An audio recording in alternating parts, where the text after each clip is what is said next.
नमस्कार बच्चों, BA first year में भक्ति काल कर रहे थे। भक्ति काल में संत काव्य और सूफी काव्य में जैसे मलिक मोहम्मद जायसी है तो उसके व्यक्तित्व और उसकी कृतित्व पर प्रकाश डालिए। इसकी कितनी रचनाएं थी उसके बारे में। तो जायसी था ये प्रेम आख्यान काव्य परंपरा के सूफी काव्य धारा के प्रवर्तक कवि मलिक मोहम्मद जायसी का जन्म 1449 ईस्वी में जायस के रहने वाले थे। कहाँ हुआ था इनका? जायस नामक स्थान पर, उत्तर प्रदेश में पड़ता है। इनके पिता का नाम मलिक शेख ममरेज था। जायसी काफी समय तक अमेठी के राजा के आश्रय में रहे थे और अमेठी के राजा जायसी के अत्यधिक सम्मान करते थे। और जायसी शारीरिक रूप से कुरूप थे, एक आंख से अंधे थे और जायसी ने तकरीबन 20-21 रचनाएं लिखी हैं, परंतु अभी 6 ही प्रमाणिक मिली हैं। लेकिन विद्वानों ने जायसी की 6 रचनाएं प्रमाणिक मानी हैं, जैसे आखिरी कलाम, अखरावट, चित्ररेखा, मसलनामा, कहरनामा और पद्मावत। ये 6 रचनाएं हैं और इन रचनाओं में पद्मावत जायसी की कीर्ति का आधार स्तंभ है, क्योंकि पद्मावत की कथा के माध्यम से ही जायसी को प्रसिद्धि मिली है। यही श्रेष्ठ काव्य ग्रंथ है जिसमें राजा रतन सेन और रानी पद्मावती की अलौकिक प्रेम कथा के माध्यम से अलौकिक प्रेम व्यंजना की गई है। तो भावात्मक रहस्यवाद, नागमती के वीर्य वर्णन की दृष्टि से यह उत्कृष्ट महाकाव्य कहा गया है। अब एक और है सूफी कवि मुल्ला दाऊद का संक्षिप्त परिचय दे। तो सूफी कवियों में मुल्ला दाऊद का स्थान प्रमुख है। ये अलाउद्दीन खिलजी था, जो भारत में खिलजी वंश के उसके समकालीन कवि थे। तो उनकी एकमात्र रचना है जिसका नाम है चंद्रायन लिखी थी मुल्ला दाऊद ने। तो विद्वानों का विचार है कि सूफी काव्य परंपरा की चंद्रायन प्रमुख रचना है और इसका समय 1339 है। लेकिन प्रसाद गुप्त ने चंद्रायन को लोर की कथा कहना उचित समझा है। इसको लोर कथा कहा जाता है, परंतु मुल्ला दाऊद ने शाहे वक्त यानी खुदा की और तत्कालीन बादशाह फिरोज शाह और अपने पिता मुल्ला शाह और उनके पिता खजान शाह की स्तुति की है इस पुस्तक के शुरू में।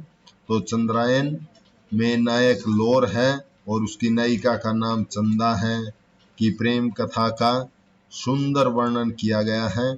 और इस प्रेम कथा में सभी सूफी काव्य रूढ़ियाँ देखी जा सकती हैं। जो सूफी काव्य की रूढ़ियों का मतलब है जिस प्रकार और लोगों ने कथा कही है, वैसे ही मुल्ला दाऊद ने उसकी कथा कही है। तो इसकी भाषा ठेठ अवधि है। 5-5 अर्धांगिनियों के पश्चात एक दोहा दिया गया है, यानी कि 5 चौपाइयों के बाद एक दोहे का प्रयोग किया गया है। अब आ जाता है राम काव्य धारा का संक्षिप्त परिचय दे। तो राम काव्य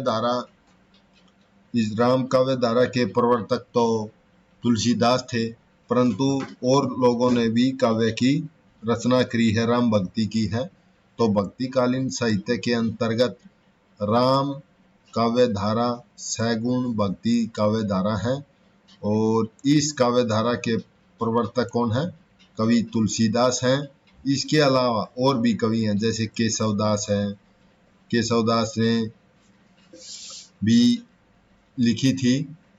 और अग्रदास है, नाभादास है, हृदयराम है, प्राणचंद चौहान आदि राम भक्त कवि हैं। इन्होंने राम भक्ति के काव्य लिखे हैं, जैसे नाभादास ने भक्तमाल, और इन्होंने भी काव्य रचना की है। तो इन कवियों ने दशरथ सुत श्री राम के जीवन को आधार बना करके काव्य की रचना की है। स्वयं तुलसी ने कहा, सोई दशरथ सुत भक्त हित कौशलपति भगवान। तो तुलसी के राम मर्यादा पुरुषोत्तम हैं, वे शील सौंदर्य शक्ति का संगम है। इन कवियों ने स्वयं को सेवक और राम को अपना स्वामी मान करके दास्य भाव की भक्ति की है।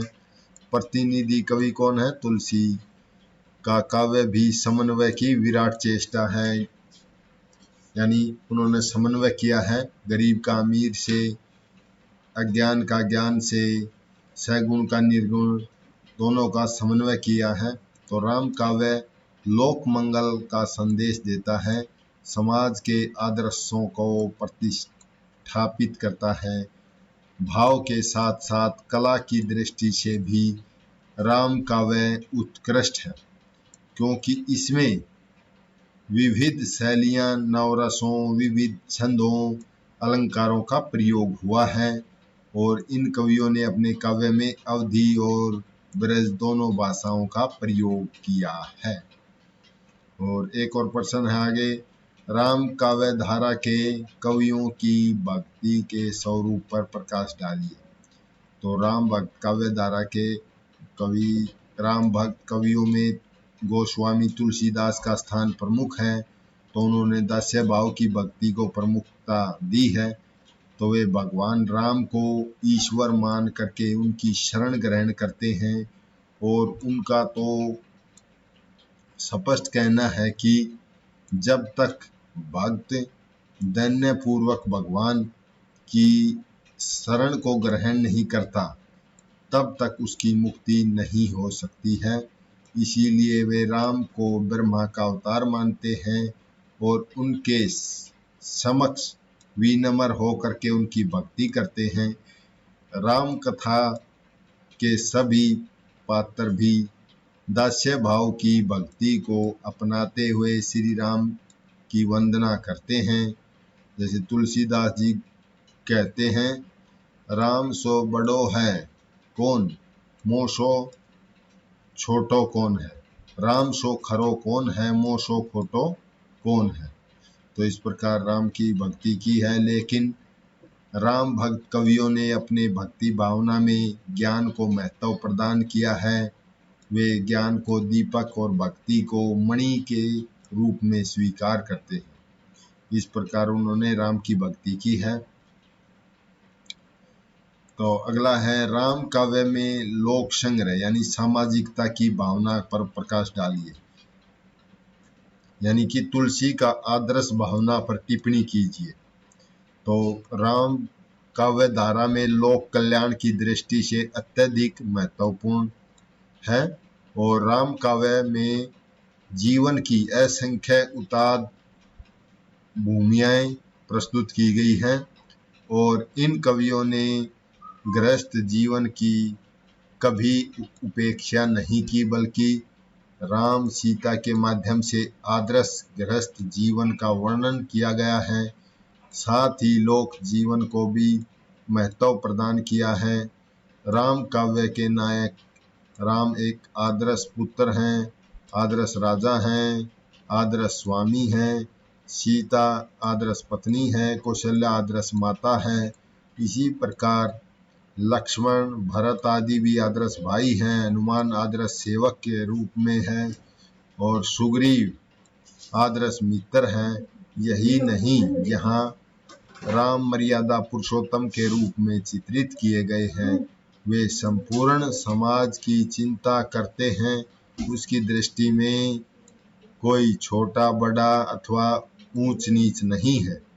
वे कभी भिलनी के झूठे बेर खा सकते हैं तो केवट की भक्ति को स्वीकार कर सकते हैं। इस प्रकार संपूर्ण राम काव्य में लोक कल्याण की भावना सर्वाधिक महत्व प्रदान किया है। तो इस प्रकार राम के साहित्यिक प्रवृत्तियां हैं।